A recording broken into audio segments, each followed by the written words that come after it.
Alright, so this is a 2013 Honda Ridgeline Exterior door handle, and the point of your frustration is going to be from the inside of the door. You're going to see that big old lock that has two 10mm bolts that pull out, and still you can't get the lock cylinder out.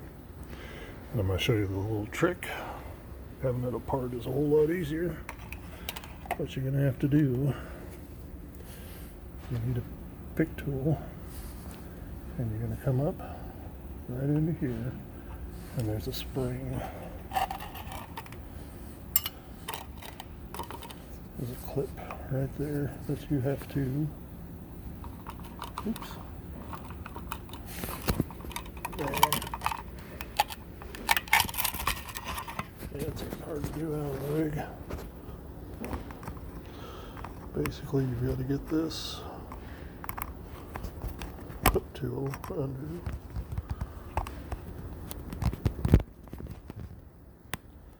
like that,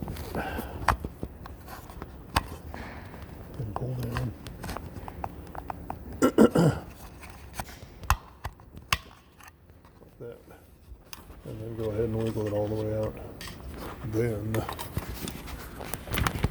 you can get your lock cylinder pulled back and undo the door handle. Hope that helps. Again, you're looking for that little lock spring right there.